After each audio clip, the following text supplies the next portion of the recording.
My name is Anjolie Menon.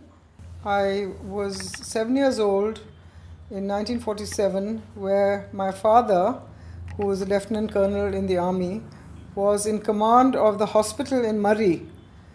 Uh, till the 21st or 22nd, everything, though independence had taken place, everything seemed to be calm and quiet.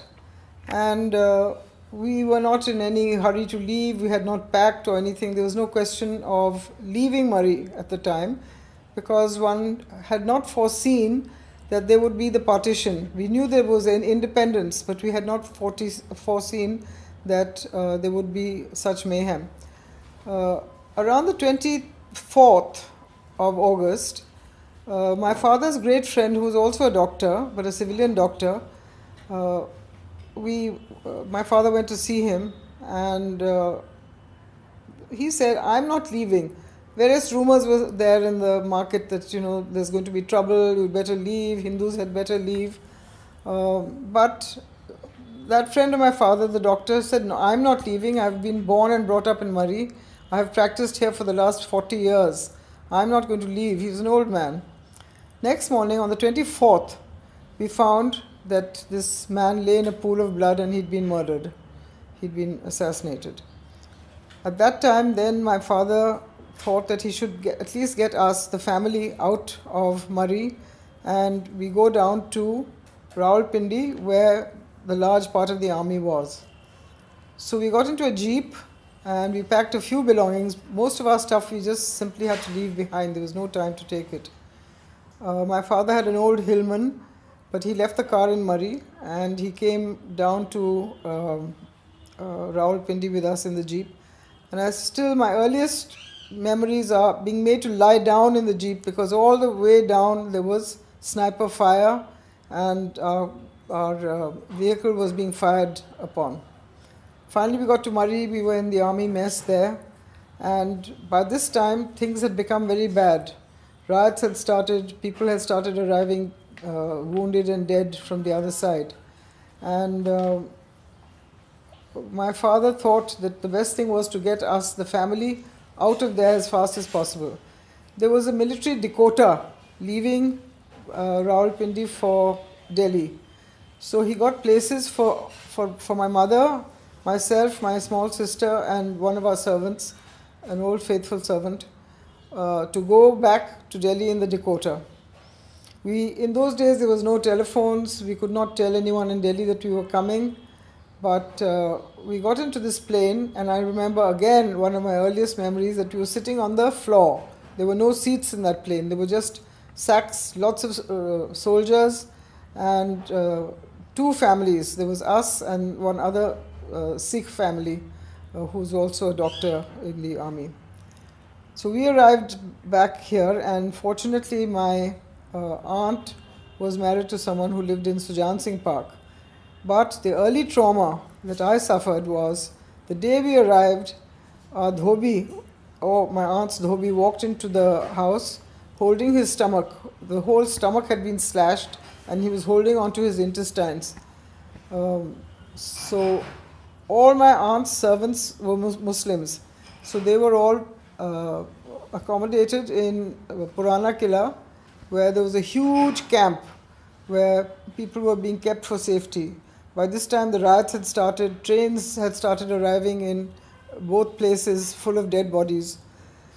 My father went back to Murray, brought his car down with whatever stuff that he could pack from our belongings, but we lost most of it. Just a few precious things were brought down. And my father, another officer called Mahinder Batra, and another doctor called S.M. Basu. So these two lieutenant colonels, Lieutenant Colonel Dev, my father, and Lieutenant Colonel Basu, came in a convoy of 18 trucks from Rawalpindi to Delhi. They must have left around the 29th or 30th of August, and we had no news of them. We didn't know whether they were dead or alive.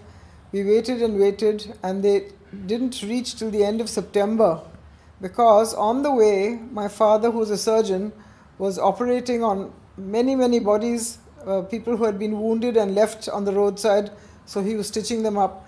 Halfway through, they ran out of anesthetic, they ran out of catgut for stitching, so they just used ordinary thread. And they also had a canteen truck with them with a lot of liquor in it.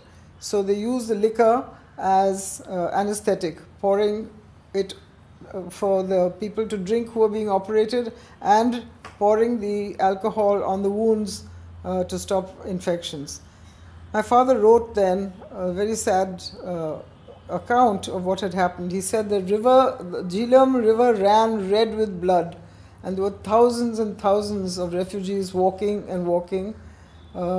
Whatever help that they could give from the army convoy they did, but they didn't themselves know how long it would take for them to reach. So finally the convoy came in and my father was safe, but he was completely shattered because of the thousands of people by that time that he had operated. He and Colonel Basu, between them, they were looking after the dead and wounded as much as they could. So it was really a horror story. We went once, I remember going in a car into Purana Killa where there was a huge encampment, and one of my aunt's servants, she was having a baby, and they just surrounded, some other women held up saris all around to protect her, and she had the baby there under a tree. My aunt then brought the baby home because she realized that there was not enough food or water for this people to survive over there. So that's another early memory of mine, looking after this newborn baby. My mother and aunts were looking after this newborn baby, feeding it with a bottle and so on. And it wasn't till nearly a month and a half or 2 months later that these people were able to return from Purana Killa. So those are my earliest memories of partition, rather frightening ones for a small child. And but it was surprising that by the time I grew up and became a painter, I suppose I had forgotten about those horrible times. And it is something which is a phenomenon that very little art came out from those times. I think Satish Gujral did some very major paintings, and somebody called Prashar has done some work on the partition. I think we get a sort of amnesia. You want to forget the horrible times and put them behind you. You don't want to remember. But those few things I do remember very clearly, though I was only 7 years old, just turned 7.